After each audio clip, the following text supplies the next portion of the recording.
오늘 시작 기도로 오늘 제1독서 말씀 중에 일부를 함께 듣겠습니다. 성부와 성자와 성령의 이름으로.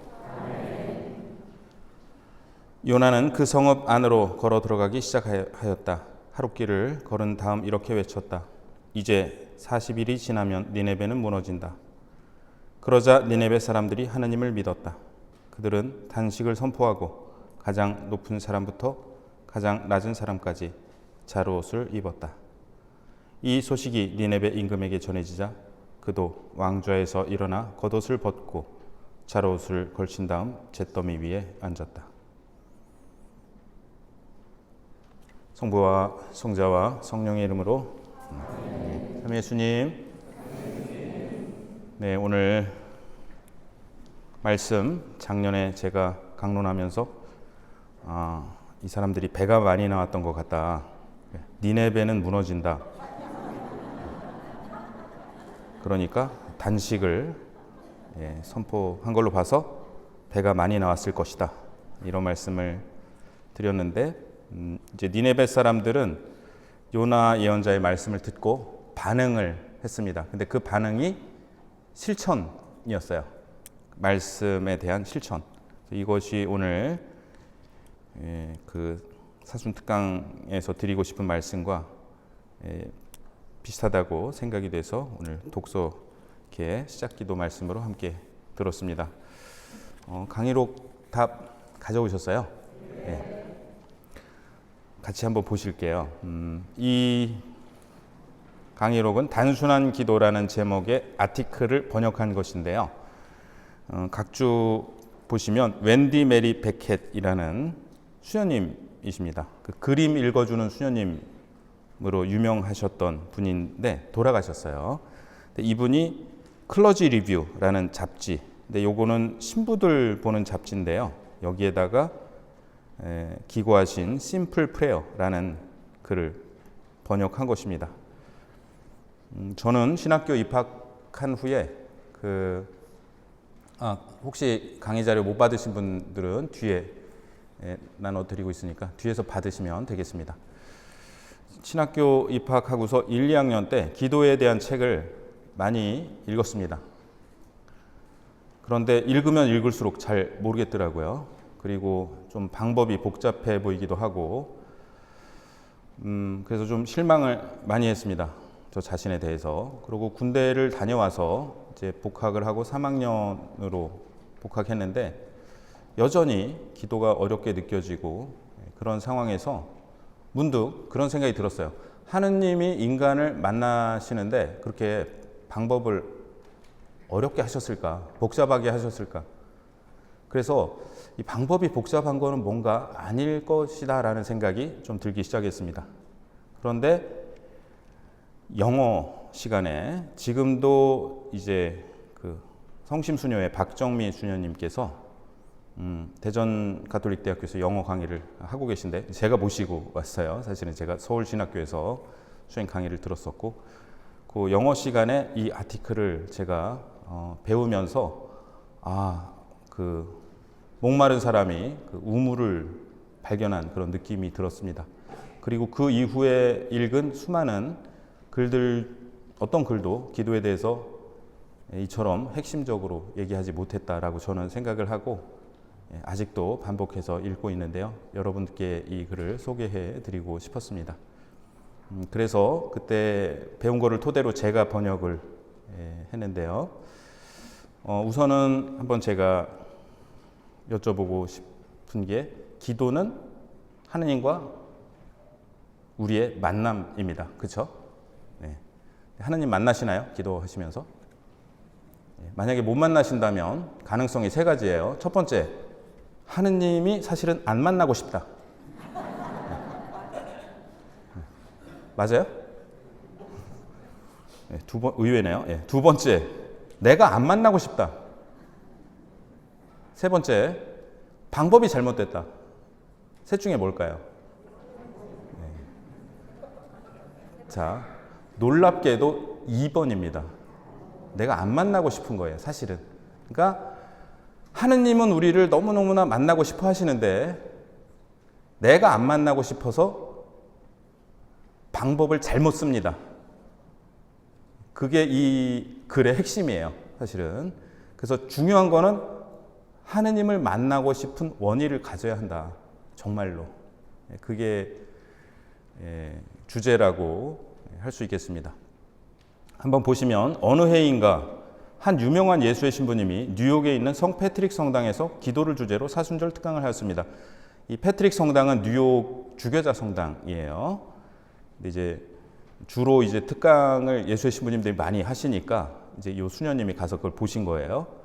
그분은 많은 찬사를 받았지만 그분의 뇌리에 박힌 인사는 특강의 횟수와 길이 자체가 일종의 놀라운 기술이라고 간주하시는 듯한 어느 노사제의 인사말이었습니다. 왜냐하면 신부님이나 나나 알다시피 기도는 가장 단순한 것이니까요. 그러니까 이 신부님이 사순 특강 기도해갖고 몇 주 동안 막 하신 거예요. 그리고 할 때마다 막 2시간씩. 그때 할아버지 신부님 오셔서 신부님 놀랐습니다. 그 간단한 걸 가지고 그렇게 길게 말씀을 하시니 이게 칭찬인 건지 비꼬는 건지 잘 모르겠어요. 그 신부님이 알고 있었기를 바랍니다. 기도의 단순성, 순전함, 그리고 우리를 당혹하게 하는 그 간단함을 우리 대부분 알고 있지 않거나 혹은 알고 싶어 하지 않는다는 것을. 기도에 대해 지성적으로 설명하는 것은 어렵지 않습니다. 사랑이나 아름다움 혹은 모성애처럼 기도는 즉시 우리의 유창한 달변을 늘어놓게 합니다. 그것은 어렵지 않습니다. 하지만 그것은 정말 쓸데없는 일입니다. 사실 기도에 대한 번지르르한 글들은 쓸데없느니만 못합니다. 그것들은 해로울 수도 있습니다. 기도에 대해 쓰고, 기도에 대해 읽고, 기도에 대해 이야기하고, 기도에 대해 생각하고, 기도를 갈망하고, 나 자신을 점점 더 이 거대하고 모호한 고상함으로 포장하여 내가 영적인 것으로 기울고 있다고 느끼게 하는 이 모든 것들, 실제 기도하는 것이 아니면 그 어떤 것도 해로울 수 있습니다. 이런 것들을 통하여 내가 하느님 하는 일은 그 뒤에서 안전하게 내 자존감을 유지하고 하느님으로부터 숨을 수 있도록 장막을 세우는 것이 아니고 무엇이란 말입니까? 이에 비하여 예수님은 냉혹하리만치 실천적이십니다. 나를 사랑한다면 내 계명을 지켜라. 우리가 그분에 대해 어떻게 느끼는지에 대해서가 전혀 아니라 단순히 실천이라는 어려운 시험인 것입니다. 우리가 기도하면서 조금 잘못 생각하는 것 중에 하나가 기도 끝나고 느낌이 좋으면 기도 잘했다고 생각해요. 근데 느낌 좋으려고 기도하는 거 아닌데 예수님은 겟세마니에서 기도하시고 느낌 안 좋았어요. 아버지 이 잔을 제게서 거두어 주십시오. 그러나 제 뜻대로 마시고 아버지 뜻대로 하소서라고 하신 다음에 느낌이 좋으셨을까요? 자, 우리가 좋은 그 기도라는 게 그 느낌에 좌우돼서는 안 된다 라는 말씀이고, 우리가 실제로 하고 있는 것이 무엇인가? 그러면 기도를 잘했는지 못했는지를 어떻게 알 수 있나요? 열매입니다, 열매. 기도하고 나서 어떤 열매를 맺는가, 삶에서. 그리고 그 열매는 갈라디아서 6장 14절에 나오는 성령의 9가지 열매를 참조하시면 되죠. 주님, 저에게 기도하는 법을 가르쳐 주십시오. 예수님은 기도의 수준이나 상태에 대해서는 고사하고 이론적인 대답을 주시거나 기도란 무엇인가, 그리고 우리의 의향이 어떠해야 하는가에 물음으로 들어가시려고도 전혀 고민하시는 것 같지 않습니다. 만일 당신이 예수님께 여쭌다면 즉시 실제적인 대답을 얻을 것입니다. 기도하기 전에, 기도하기 위해서는이 아니라 기도할 때 이렇게 하여라. 하늘에 계신 우리 아버지인 것입니다. 그러니까 어제 복음이었죠. 주님, 저희에게 기도하는 법을 가르쳐 주십시오라고 어제 이제 마태복음에서는 그렇게 나오진 않았지만 제자들이 여쭈어봤을 때 예수님께서 즉시 주님의 기도를 가르쳐 주셨죠. 사도들은 예수님께서 기도로서 무엇을 의미하시는지 한 예시를 봤습니다. 이 예시의 가장 도전적인 점은 아마도 단순함 혹은 실제성, 객관성일 것입니다. 기도할 때 이렇게 하여라. 우리 대부분 이렇게 대답을 기대해 오지 않았을까요? 아버지를 사랑합니다. 이런 걸 기대하지 않을까요? 물론 예수님은 하느님 아버지를 사랑하셨습니다. 그 사랑은 밤낮으로 열정적으로 몰두하신 사랑이었고 언제나 예수님을 움직이는 양식이었습니다. 그러나 예수님은 당신의 아버지에 대한 사랑을 우리의 예수님에 대한 사랑을 보는 것과 같은 방식으로 보셨습니다. 그러니까 당신이 아버지를 사랑하시는 거 그리고 우리가 예수님 사랑하는 거 똑같이 본다는 거죠. 뭐냐면 실천의 문제로서. 그러니까 예수님은 아버지를 사랑하셨고 그래서 나는 아버지께서 기뻐하시는 일만을 한다. 이렇게 말씀하셨어요. 그러면 우리가 예수님을 사랑한다면 예수님 사랑해요 하고 하루에 12번씩 얘기하려는 게 아니라 실천하라는 거죠. 그래서 너희가 나를 사랑한다면 내 계명을 지켜라. 그리고 그 계명은 서로 사랑하라는 계명이죠. 내가 사랑한 만큼 나한테 사랑을 되돌려라 라는 말씀이 아니라 서로 사랑하라는 실천의 말씀이었는데요. 예수님께 기도는 아버지의 뜻에 모든 것을 내맡기는 것의 또 다른 형태로서 가장 순수하고 즉각적인 형태였습니다. 어떠한 주관적인 것도 어떠한 느낌도 그 안에 있지 않습니다.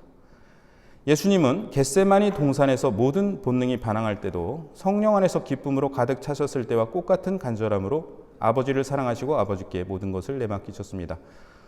여기에서 그 성령 안에서 기쁨으로 가득 차셨을 때는 72 제자들이 돌아왔을 때예요. 그때 예수님께서 성령으로 가득 차서 그렇습니다 아버지, 예 아버지 하고 말씀하셨죠. 그러니까 여기서 예 아버지라고 대답하셨는데 겟세마니에서도 똑같이 예 아버지, 아버지께서 원하시는 대로 하십시오. 그러니까 가장 괴로운 순간에도 예수님은 예 아버지라고 기도하셨고 가장 기쁜 순간에도 예 아버지라고 기도하셨다는 말씀입니다. 지금 제가 말하고자 하는 바는 예수님께서는 기도가 무엇보다 하느님에 대한 응답이며 단지 우리가 드리는 다른 응답과는 그 강도, 세기의 면에서만 다르다고 우리에게 가르치고 계시다는 점입니다. 기도는 어떤 비법 같은 것이 아니라 가장 순수한 형태의 삶의 따름입니다. 또한 기도는 하느님께 대한 응답인데요. 우리가 주도하는 것이 아니라 하나의 응답입니다. 우리의 느낌이 좋았는가, 좋지 않았는가 하는 따위는 중요하지 않습니다. 기도는 나와 상관된 것이 아니라 하느님께 상관된 것입니다. 이게 굉장히 중요한 말씀인 것 같아요. 예. 나는 기도하고 그게 나랑 상관이 있는 게 아니라 하느님과 관계된 것이다. 자, 이 글의 주제는 이 문장입니다. 기도의 본질은 하느님 앞에 열려진 채로 있는 것입니다. 이 단어가 영어로 unprotected라는 단어인데요. 그러니까 protect 하면은 방어한다라는 뜻이죠. 근데 unprotected는 방어하지 않는다라는, 방어하지 않고라는 뜻인데, 요즘에 이렇게 컴퓨터 게임 보면은 저는 하지 않지만 뭐 쉴드 친다라는 용어가 있어요. 그러니까 뭐냐면은 몇 분이 끄덕거리시네요. 네. 쉴드 친다라는 게 뭐냐면은 내 기지를 방어막을 쌓는 거예요. 그러면 상대편이 공격을 해도 해를 입지 않아요. 그런 쉴드 친다. 그리고 누가 뭐 잘못했을 때 저 사람 편 들어주는 걸 쉴드 쳐준다. 그래 방패라는 뜻이거든요. 그런데 우리가 하느님과 앞에서 기도할 때 우리가 쉴드를 치고 있다는 얘기예요. 방어막을 치고 있다. 그래서 하느님께서 나를 공격하시는데 내가 방어를 하고 있는 거예요. 어떻게 공격을 하시는가? 하느님 사랑으로.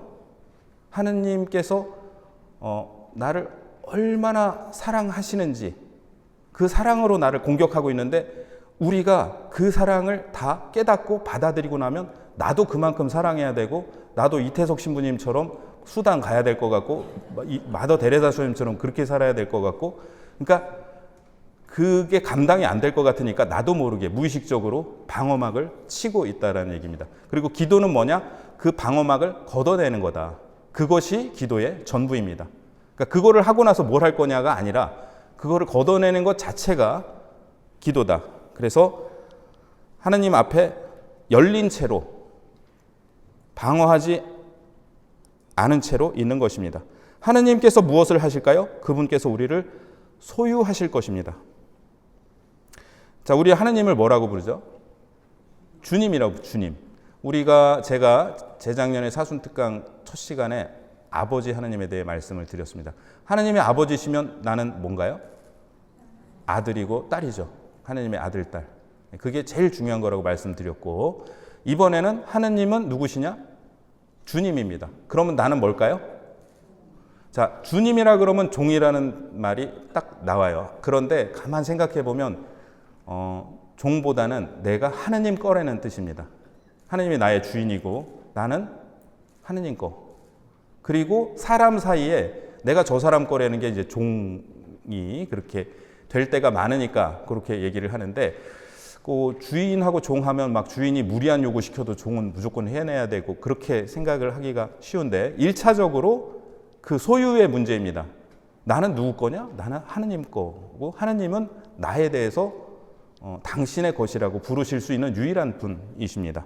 그래서 기도는 주님이 되게 하시는 거예요. 하느님이 나를 소유하시게, 나를 가지시게 내버려 두는 게 그게 기도입니다.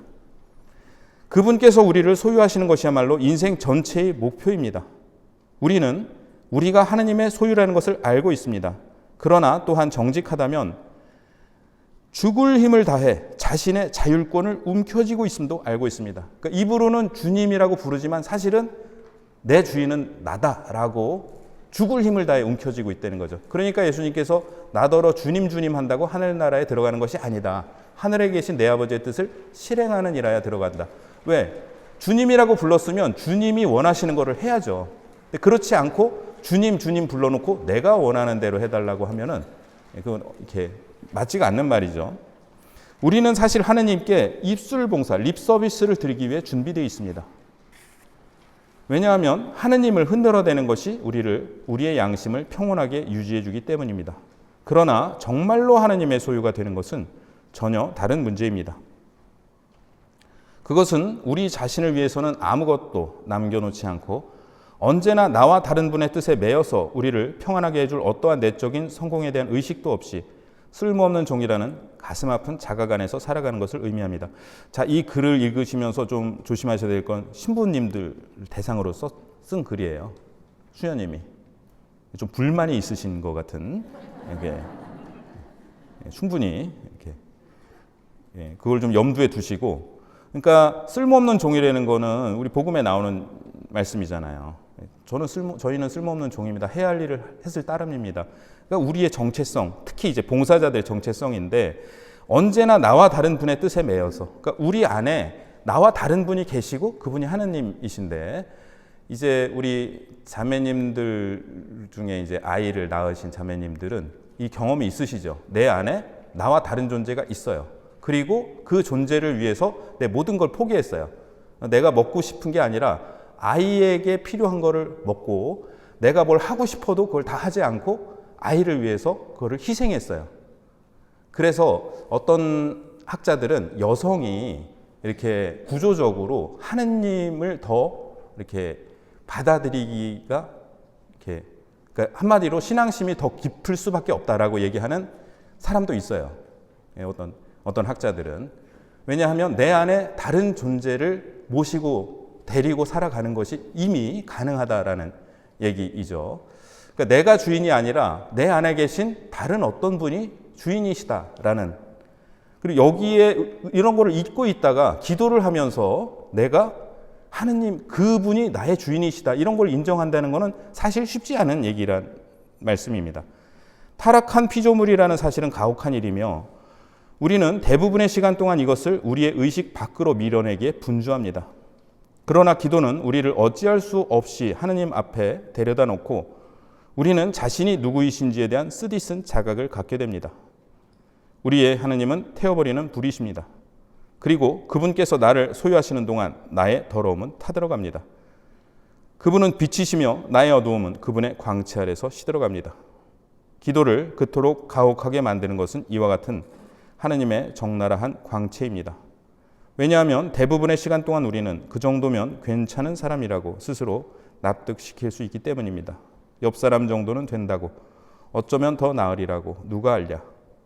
그리고 나서 기도의 자리로 오면 진정한 기도, 방어하지 않는 기도, 우리에게는 아무것도 남겨져 있지 않고 서 있을 땅마저 없게 됩니다.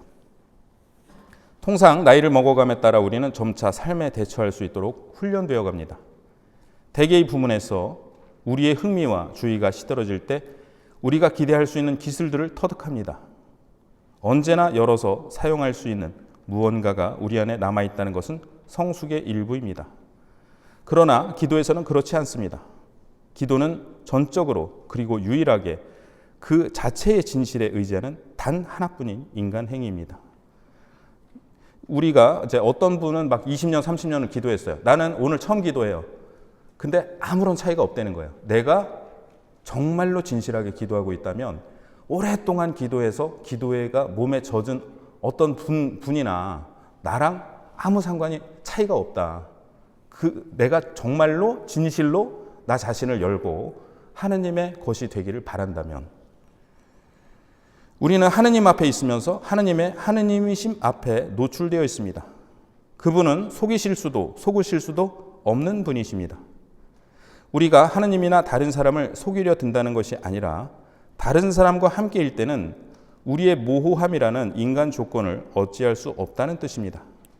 우리는 그들 앞에 전적으로 현존해 있지 않고 그들 역시 우리 앞에 전적으로 현존해 있지 않습니다. 우리는 다만 그렇게 할 수 없을 뿐입니다.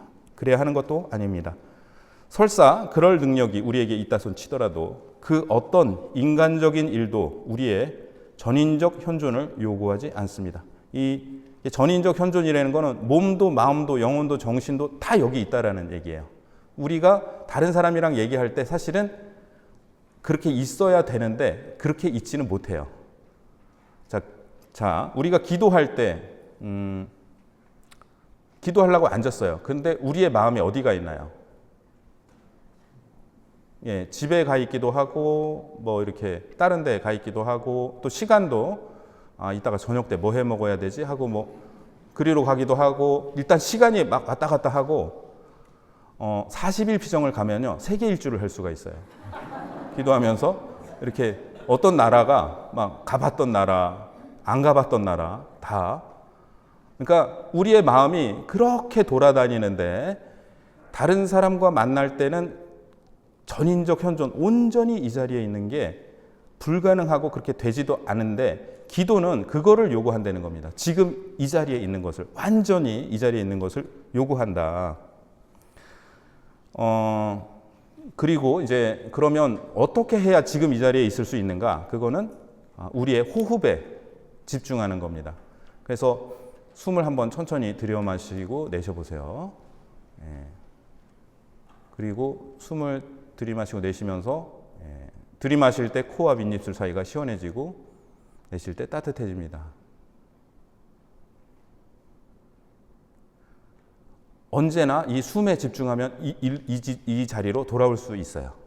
내가 뭐 직장이나 아니면 다른 곳에서 갑자기 제가 캐나다에 있을 때 그 유명한 오케스트라 공연이 있었어요. 근데 제가 너무나 좋아하는 오케스트라인데 바로 기숙사 앞에 있는 성당에서 공연을 하더라고요. 그 티켓 값도 한 20불인가 그랬는데 너무너무 좋아서 그 바하의 브란덴부르크 협주곡 연주를 하는데 막 가서 앉았어요. 시작하는데 음악회 시작하는데 갑자기 그때부터 분심이 들기 시작하면서 딴 생각이 막 나더라고요. 그래서 내가 지금 이렇게 벼르고 별러서 여기를 왔는데 시간이 아깝다 지금 그 생각이 들었는데 숨을 천천히 들이마시고 내셨어요. 그 순간에 그 자리로 돌아왔습니다. 마음이. 그러고서 온전히 음악에 집중할 수가 있었어요. 제가 지금 이 말씀 드리는 이유는 우리가 지금 이 자리에 있기 위해서 제일 중요한 거는 내 숨을 의식하는 것이라는 말씀인데, 기도할 때 내가 분심이 들 때 즉시 이 자리로 돌아올 수 있는 방법은 숨을, 그리고 이 숨을 하느님께서 나를 창조하실 때 불어넣어 주신 숨이다. 창세기 2장 7절에 하나님께서 흙을 빚어 사람을 만들고 코에 숨을 불어넣으시니 생명체가 되었다. 그리고 요한복음 20장에서 예수님께서 제자들에게 숨을 내쉬시며 말씀하셨다. 성령을 받아라. 그래서 이 숨은 나를 창조하실 때 불어넣어 주신 숨, 그리고 나를 부활하신 주님께서 성령을 주시면서 나에게 부어주신 숨입니다. 삼위일체 하느님을 이렇게 숨쉬고 있는 거예요. 그래서 이 기도는 바로 그 전인적 현존을 요구합니다. 스스로에게 물어보십시오. 기도할 때 내가 진정으로 원하는 것이 무엇인가? 그대는 하느님께 소유되기를 원합니까? 또는 같은 질문을 좀 더 정직하게 묻자면 하느님께 소유되기 원하기를 원합니까? 기도는 내가 하느님의 것이 되는 것을 원하는 게 기도인데 더 정직하게 물어보자면 원하기를 원하느냐. 마이스터 에크하르트라는 영성가가 이런 얘기를 했는데 하느님 사랑에 불타오르기 위해서는 그러기를 열망해야 된다. 갈망해야 된다. 그 갈망이 없다면 갈망을 갈망해라. 갈망을 갈망해라. 이렇게 long for longing이라고 영어로는 이렇게 번역이 되어 있는데요. 우리가 하느님의 것이 되기를 원해야 되는데 그게 기도인데 그게 어렵다면 원하기를 원하는가? 그렇다면 기도하는 것입니다. 예수님께서 강조하시고 재차 3차 반복하신 한 가지 요점은 이것입니다. 너희가 아버지께 무엇을 청하든지 아버지께서 너희에게 주실 것이다. 믿음과 인내에 대한 예수님의 강조는 분명 같은 것을 다른 방식으로 말씀하신 것입니다. 너는 진정으로 원해야 한다. 그것이 너를 사로잡아야 한다. 지나가 버리는 원의들, 불타는 신념으로 간청하지 않는 희미한 감정적인 욕구들은 그대가 예수님의 이름으로 청하지 않는 것들입니다. 어찌 그럴 수 있습니까? 그러나 그대가 온 마음과 영혼과 정신과 힘으로 진정 원하는 것에 대해 예수님은 그것을 받게 되리라고 보증하십니다. 예수님은 청원 기도에 대해 말씀하시는 것이 아니라 기도에 대해 말씀하고 계십니다. 기도하려 앉을 때 그대는 무엇을 원하고 있습니까? 만일 하느님으로 하여금 그대를 소유하시기를 원하고 있다면 그렇다면 기도하고 있는 것입니다. 이것도 이 글의 주제 문장 중에 하나가 되겠죠. 하느님으로 하여금 나를 소유하기를 원하고 있다면 기도하고 있는 것입니다. 이것이 기도의 전부입니다. 여기에는 어떤 비법도 지름길도 비결도 있지 않습니다. 기도는 그대의 진실성에 대한 전적으로 냉혹한 시험입니다. 기도는 거기로부터 숨을 데가 없는 이 세상에서 단 하나뿐인 장소입니다. 그것이 기도의 전적인 희열이고 또한 기도의 고통이기도 합니다. 그것이 희열이든 아니든 간에 기도의 단순성에 직면하여 살아간다는 것은 무서운 일입니다. 왜 기도할 수 없는지에 대해 우리는 수많은 이유를 대려합니다. 기도가 뭔지 배우지 못했고 좋은 책들을 접하지 못했고 거룩한 영적 스승이 내 앞에 나타나주지 않았다고 말입니다. 이로부터 기도에 관한 책과 글들에 대한 열정적 관심이 뒤따릅니다. 내게 진정한 열망이 결여되어 있다는 것을 잘 가려줄 이로부터 거룩한 피정 지도자와 영적 지도자에 대한 열광이 뒤따릅니다. 그들이 나에게 반박할 수 없는 알리바이를 제공해 주기 때문입니다. 만일 내가 더 해야 할 것이 있다면 더 하려 하지 않았을까요? 그러니까 지금 수녀님이 굉장히 세게 말씀하고 계신데 우리가 막 어떤 유명한 분 와서 막 이렇게 특강하시고 그럼 거기 꼭 가보고 막 전국 따라다니면서 막 따라다니시는 분들도 계신데 사실은 왜 그런가 하고 생각해 봐야 된다라는 거예요. 정말로 기도하는 것보다 혹시 그거를 더 이렇게 찾고 있는 건 아닌지. 3쪽 보시면 넘기시는 소리가 그렇구나. 옆면이라. 부자 청년을 기억하십니까? 그는 옳은 말만 했습니다. 선하신 선생님, 제가 영원한 생명을 얻으려면 무엇을 해야 합니까? 예수님께서는 그를 현실 안으로 끌어놓고자 하십니다.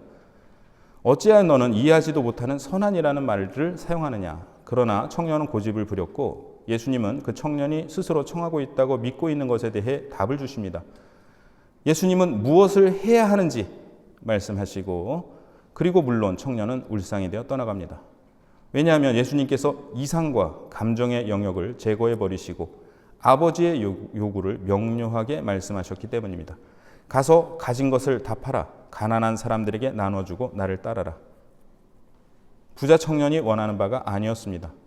이 청년이 자신의 내적인 모순을 인식하고 스스로 하느님을 똑바로 바라보기에는 너무나 준비가 되어 있지 않았다는 것을 깨달으며 떠났을까요?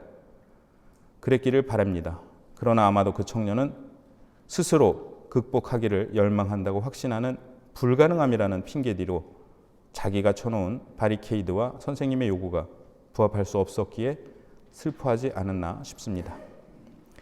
만일 그대가 하느님 앞에 자신을 내맡기고 있기를 열망한다면 그렇게 하고 있는 것입니다. 다른 것은 전혀 필요하지 않습니다.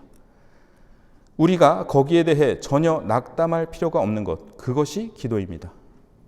기도는 사랑 안에서 당신 자신을 우리에게 내어주시기를 바라고 계신 하느님과 나의 결심 이외에는 어느 누구와도 상관하지 않습니다. 그리고 나의 결심마저도 우리 안에서 바라게 하시고 이루게 하시도록 일하시는 하느님의 것입니다. 진정 기도에 대해서는 가장 단순한 것이라는 사실 이외에 더 할 말이 없습니다. 그러나 두 가지 실천적 해설만 하겠습니다. 첫째로 기도는 시간을 가져야 한다는 것입니다. 기도는 우리 일상생활의 일부이고 심장이며 다른 활동을 하는 도중이나 활동과 병행하여 할 수 없습니다. 우리가 활동과 병행하여 잠을 잘 수 없듯이 말입니다. 자, 묵주기도 하면서 산보하는 거 돼요, 안 돼요? 안 돼요.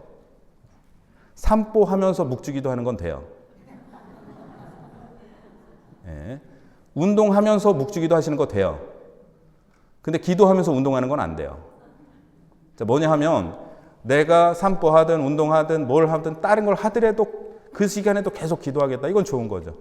근데 내가 기도도 하고 이제 뭐 스킨도 바르고 로션도 바르고 한꺼번에 요즘 그런 거 유행하듯이 기도도 하고 이것도 하고 이렇게 되면은 이거는 조금 위험할 수가 있고, 하지만 수녀님이 여기서 얘기하는 건 사실 그런 얘기가 아니고 뭐냐 하면은 예를 들면 이제 성체조배도 하고 음악 감상도 하고 좋은 음악 틀어놓으면서 내가 지금 기도를 하는 건지 음악 감상을 하는 건지 이런 것들은 경계해야 된다.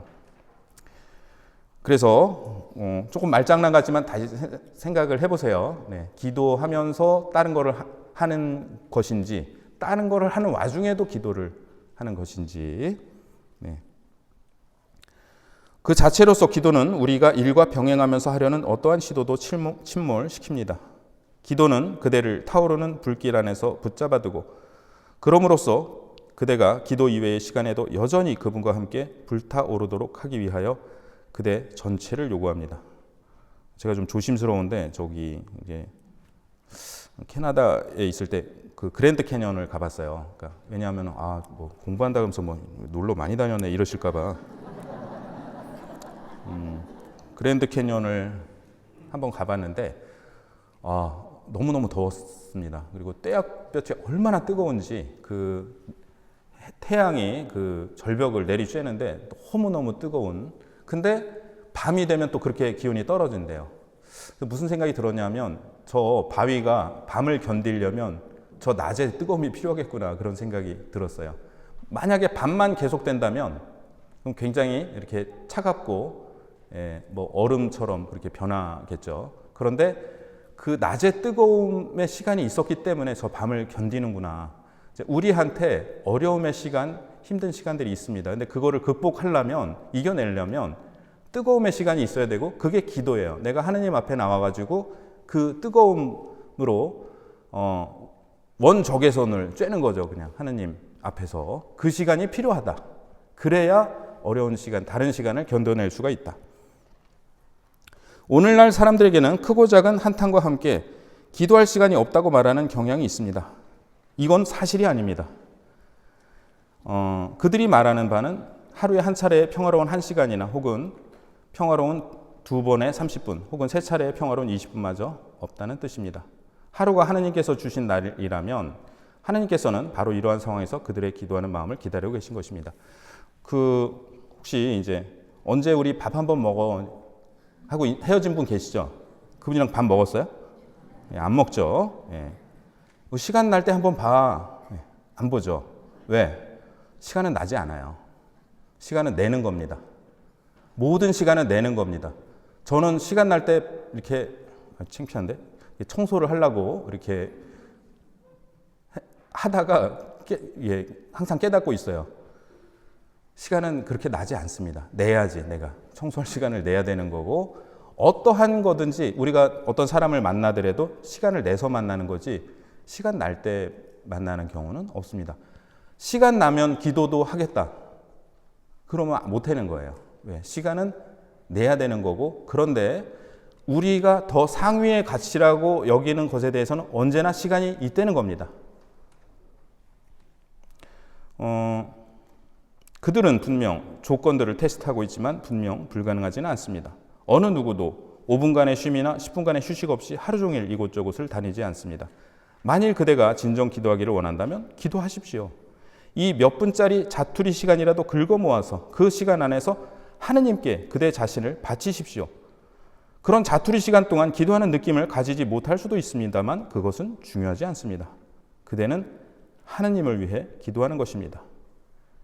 하느님께서 그대를 바라보시도록, 그대를 사랑하시도록, 그대 안에서 당신의 거룩한 기쁨을 취하시도록 기도하는 것입니다.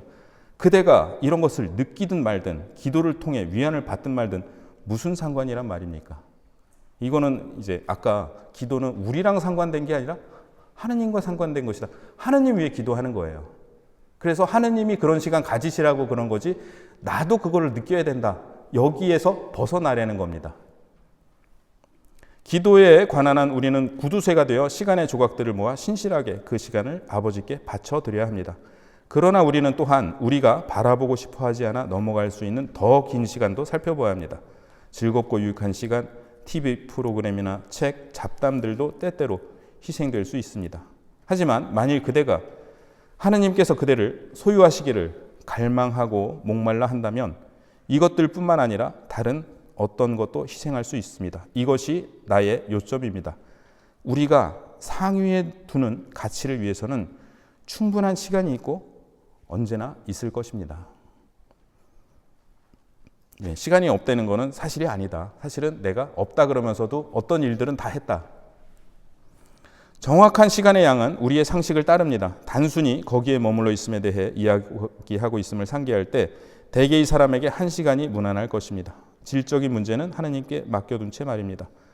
피곤하거나 지쳐있거나 간에 나는 여전히 그분께서 수여하실 수 있는 꽃 같은 나입니다. 나는 아무것도 못 느낄 수 있지만 중요하지 않습니다. 자, 그러면 1시간씩은 해야 되는구나. 근데 이거 다시 말씀드릴게요. 수녀님이 신부님들 읽으라고 쓴 글이에요.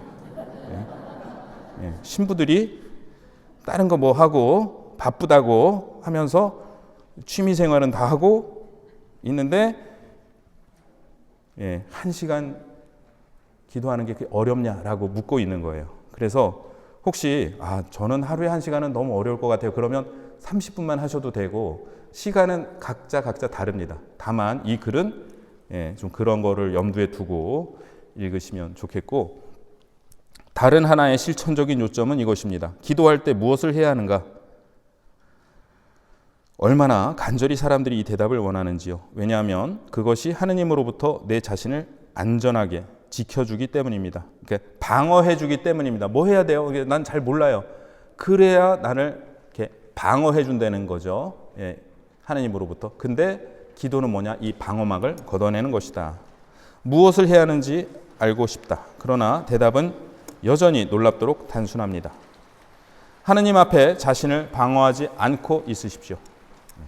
다시 이 단어 unprotected가 나왔습니다. 그러면 그대 스스로 무엇을 해야 할지 알게 될 것입니다.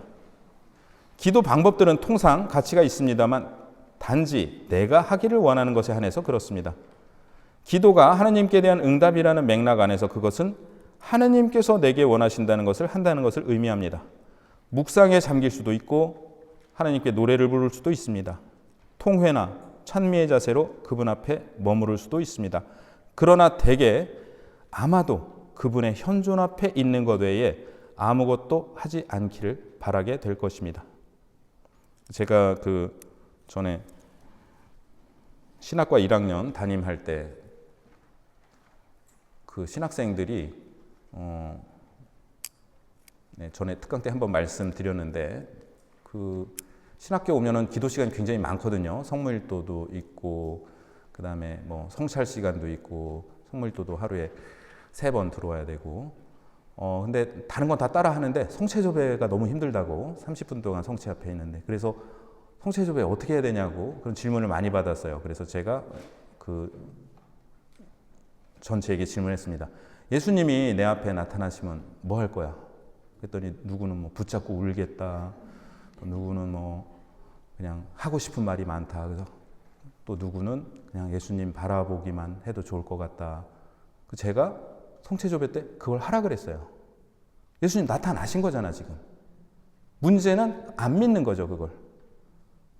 예수님이 성체가 정말 예수님이시고 정말 성체 안에 예수님 현존하시는데 내 앞에 계신데 예수님이 내 앞에 계시다면 난 무엇을 할 것이다. 그거를 하는 게 바로 성체조배인데 물론 이제 뭐 예수님께 뭐 많은 말씀 드리고 싶고 뭐 그런 친구들도 있겠지만 점차 이제 말이 점점 줄어드는 거죠. 점점 함께 있는 것 외에 다른 것을 별로 원하지 않게 된다는 것입니다. 점점 기도를 하다 보면 점점 말이 줄어들게 되고요. 내가 그분의 현존을 알아차리든 못하든 문제되지 않습니다. 나는 내 느낌이 어떻든지 간에 그분께서 거기에 계심을 알고 있습니다. 마치 예수님께서 십자가 위에서 버림받았다고 느끼셨을 때도 아버지께서 현존에 계심을 알고 계셨듯이 아버지의 사랑에 대한 얼마나 순결한 찬양인지요. 버림받았다고 느끼시면서도 아버지 제 영혼을 아버지 손에 맡기나이다 라고 외치시며 그분 앞에 아무런 바람 없이 머물러 계심은 기도가 하느님께 상관된 것이라는 사실과 그분의 단 하나의 원인은 오셔서 우리와 함께 머무시는 것이라는 사실은 우리 자신에게 아무리 강조하여도 충분치 않습니다. 우리는 그분을 믿습니까? 믿지 않습니까? 물론 나는 속일 수 있습니다. 그러나 만일 내가 그분 안에 있지 않기를 선택한다면 그리고 내가 만일 아직 예수님으로 변형되지 않았기에 어떤 면에서 내가 언제나 나 자신을 그분의 사랑의 충격으로부터 방어하고 있다면 그것은 슬픔을 불러일으킵니다. 제가 그 로마에서 공부할 때 그 아메데오 첸치니 신부님이라는 그 신부님의 말씀 인용해 드린 적이 있는데요. 수업 딱 3번 들었어요. 그분이 이제 한 과목을 가르치신 게 아니라 특강식으로 3번 오셔서 그 3번의 수업이 하여간 제일 임팩트가 있었습니다. 근데 딱 첫 시간에 오셔서 하신 말씀이 그랬어요. 우리의 모든 사건, 상황은 하나님 아버지께서 성자 예수님을 우리 안에서 양성해 가시는 과정입니다. 그러니까 이제 제가 이제 사제 양성자 과정에서 공부를 했는데 하나님 아버지께서 우리 안에서 예수님을 양성하십니다. 이게 이제 formation이라고 그래요. 내가 예수님이 되는 게 내 일생의 목표입니다. 근데 그거는 내가 노력해서 되는 게 아니라 하느님 아버지께서 나를 만들고 계신 거예요. 그럼 내가 이런 고통을 왜 겪어야 되느냐? 예수님이 되기 위해서예요. 그거를 내 힘으로 되려 그러면 아담과 하와가 선악과를 따먹는 그런 똑같은 잘못에 떨어지는 거고 그게 아니라 내가 왜 이런 일을 겪어야 되지? 그게 하느님 아버지의 교육 내용입니다. 그 교육의 목표는 내가 예수님이 되는 거예요. 그리고 내가 예수님이 되면 교육이 끝난 겁니다. 그러면 이제 이 세상을 떠나도 되는 거예요. 순교자들이 마지막 순간에 예수님이 되신 거죠. 순교하시는 그 순간에 예수님이 되셨기 때문에 지상에서의 임무를 마치시는 거죠.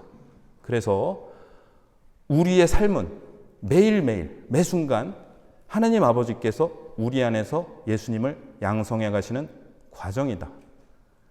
그러니까 내가 이 하느님 아버지의 수업을 어느 정도 따라갔는가 보면 내가 얼마나 예수님이 되어 있는가를 보면 되는데 나는 많이 됐다. 이런 분은 잘 안 된 거죠 아직 사실은. 저는 아무것도 안 됐습니다. 이런 분이 사실은 많이 된 거죠. 그래서 뒤에 보시면 슬픔을 불러일으킵니다. 어떤 면에서 내가 예수님으로 아직 예수님이 안 됐기 때문에 슬픔이 아직도 나는 예수님처럼 그렇게 고통을 이렇게 참아받지 못하고 불평하고 투덜거리고 내가 왜 이거밖에 안 되나? 내가 하나도 내가 바뀌지가 않았구나 라고 생각한다면 슬픕니다. 그런데 이것은 창조적인 슬픔입니다. 그 슬픔은 우리 힘으로 어찌할 수 없이 우리 자신을 치유되게 하기 위해 예수님 앞으로 몰아갑니다. 우리는 말씀드립니다. 주님께서 원하신다면 저를 깨끗하게 하실 수 있으십니다. 그러나 그분은 대답하십니다. 나는 원한다. 그런데 너도 원하느냐? 이 원함이 언제나 문제의 핵심입니다. 정말 깨끗하게 돼서 정말 예수님이 되기를 원하는가? 정말 하느님의 소유가 되기를 원하는가? 원하는지 안 원하는지 모르겠다. 원하기를 원하는가? 이게 반복해서 주님 하시는 말씀이고, 우리가 예수님으로 하여금 우리 자신을 아버지께 완전히 바쳐주시기를 원하는지 그렇지 않은지에 대해 이야기할 방도가 있을까요? 사실은 이 미사가 예수님께서 당신 자신을 하느님 아버지께 봉헌하시는 제사이지만, 우리 감사기도 3양식에 보면은 그리스도 몸소 저희를 영원한 제물로 완성하시오, 이런 구절이 나오거든요. 그러니까 우리 자신도 예수님과 함께 봉헌해 달라고 우리는 기도를 하고 있는 거예요. 사실은 원하지 않지만, 안 그렇게 되기를 바라고 있는지는 모르지만 우리는 그렇게 기도하고 있습니다. 예수님께서 우리 또한 당신과 함께 아버지께 봉헌해 달라고. 그런데 이거를 정말로 원하는지 아는지에 대해서 이야기할 방도가 있을까요? 가우디 나잇이라는 책에서 도로시 세이어스라는 이제 저자가 등장인물로 하여금 우리를 압도하는 욕구가 무엇인지 언제 알 수 있느냐고 질문하도록 합니다. 대답은 이렇습니다. 그것이 우리를 압도할 때. 대단히 현명한 해설입니다.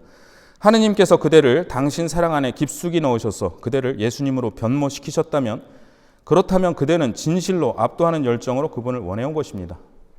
하지만 이것이 아직 일어나지 않았다면, 또는 겸손하게 말해서 전혀 아무 일도 일어나지 않았다고 말한다면, 복음의 세리가 그렇게 이 죄인에게 자비를 베풀어 주십시오 하고 가슴만 쳤었죠.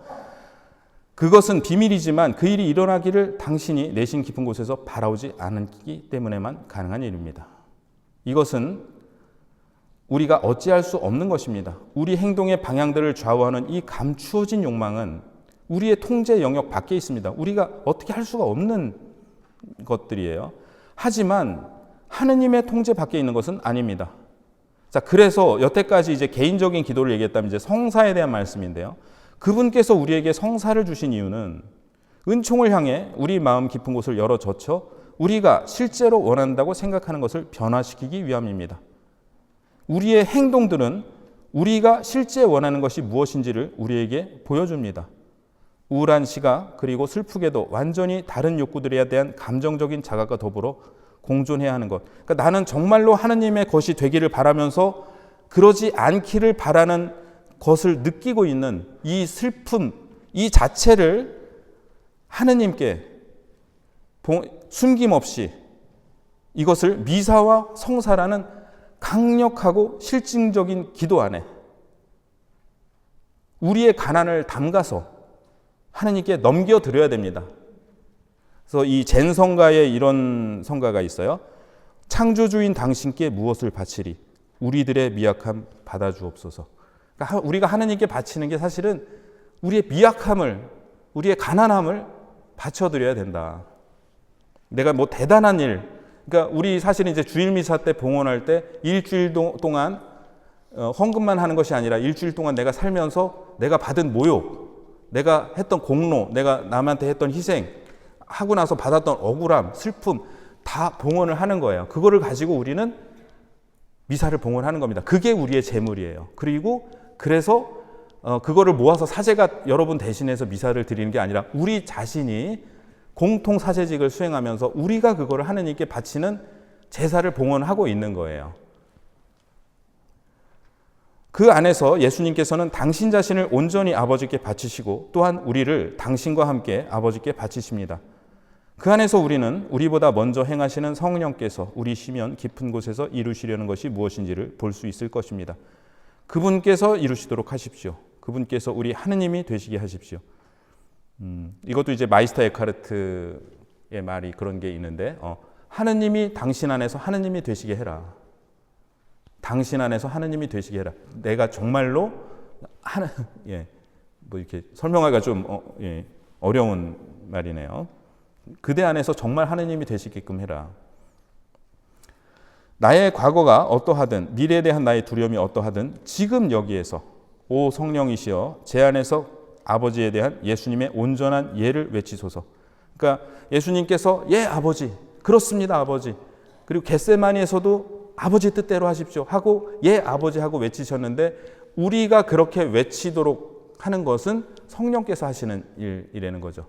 그러니까 성령의 힘으로 우리는 예수님을 닮아서 하느님 아버지께 예 아버지 하고 바치는 게, 기도하는 게 우리 인생 전체의 목표고, 사실은 그게 기도라는 겁니다. 우리의 삶과 똑같이 우리 자신의 소유가 하느님이 우리를 소유하고 계시다는 것, 그리고 우리를 열어 젖혀서 하느님께서 우리를 가지시도록. 전에 제가 이제 베드로 사도에 대한, 그러니까 앤소니 드멜로 신부님의 글을 인용해 드린 적이 있었는데, 그 하느님과 시선을 마주치지 못했다 그랬는데, 어느 날 있는 힘을 다해서 하느님께 시선을 마주쳤을 때, 나는 그분이 나한테 내 죄를 들춰내시면 어떡하나, 나한테 무리한 요구를 하시면 어떡하나, 그래서 마주치질 못했는데 어느 날 용기를 다해서 하느님께 시선을 마주쳤을 때 하느님께서는 나는 너를 사랑한다 라는 단 한마디 뿐이셨다. 나는 나와서 슬피 울었다. 베드로 사도가 그랬던 것처럼 이런 글이 있었는데요. 우리가 사실은 기도하면서 다른 많은 기도문들 사이에서 하느님께 정말로 이렇게 나 자신을 열어드리지 못하고 오히려 나를 감추고 있는 그러한 거를 경계하라는 말씀이고요. 그러면 이제 제가 이 글을 읽고 이렇게 기도하면 되겠다. 기도는 단순한 거다. 물론 지금 어렵게 느껴지실 수 있지만 댁에 가셔서 다시 한번 읽어보세요. 사실 제가 조금 한정된 시간 내에 빨리 말씀드리다 보니까 그랬지만 이 중간중간에 핵심적인 이 문장들 보시고 하면 굉장히 지금 단순한 말씀을 하고 계시고, 그런데 그러면은 어떻게 기도하란 말이에요? 실제적으로, 구체적으로. 수녀님은 다 가르쳐 주신다라고 했지만, 우리 이제 렉시오 디비나 거룩한 독서 때 그 되새김 말씀 드리잖아요. 성경 말씀을 되새기시라고. 그래서 우리가 거룩한 독서가 제일 처음에 읽기, 그 다음에 묵상, 세 번째 기도, 네 번째 관상, 네 단계인데, 묵상 때 이렇게 성경 말씀 한 구절을 되뇌시라고 말씀드렸습니다. 그리고 관상 때 뭘 하느냐? 사실은 관상 때 지금 이 아티클이 관상이랑 딱 연결이 되는 내용이기는 한데요. 그래서 내가 기도하는데 자꾸 분심 들고 딴 데로 가고 그럴 때 돌아오는 방법은 숨을 의식하는 거고, 그 숨과 함께 성경 말씀을 되뇌는 게 가장 좋은 방법입니다. 그리고 그 성경 말씀은 우리가 거룩한 독서를 하면서 지금 묵상하고 있는 그 말씀, 오늘 아니면 오늘 독서나 복음 말씀 중에 한 구절을 묵상하고 되뇌면서 그 말씀에 집중을 하면서 우리가 요 내용을 참조해서 기도를 하시면 좋을 것 같고요. 그 밑에 있는 거는 제가 이태리에서 어느 피정집의 벽면에 써 있던 그 글인데 너무 좋아서 그때 이렇게 적어서 옮겨왔습니다. 너를 바라보고 계신 그분을 바라보라. 내게 말씀하고 계신 그분께 귀 기울이라. 너를 사랑하고 계신 그분을 사랑하라.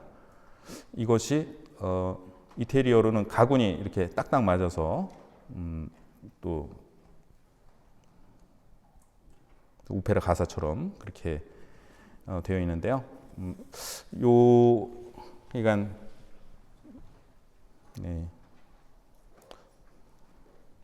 글쎄요. 지금 아티클대로 기도하면서 요 문구가 도움이 될 수 있다고, 어쩌면은 혹시 이건 좀 분심이 된다 그러면 뭐 안 하셔도 되겠고, 도움이 된다 그러면 기억하셔도 되겠습니다. 네, 오늘 수고 많으셨고요. 혹시 질문 없으시죠? 네. 제가 좀 죄송한 게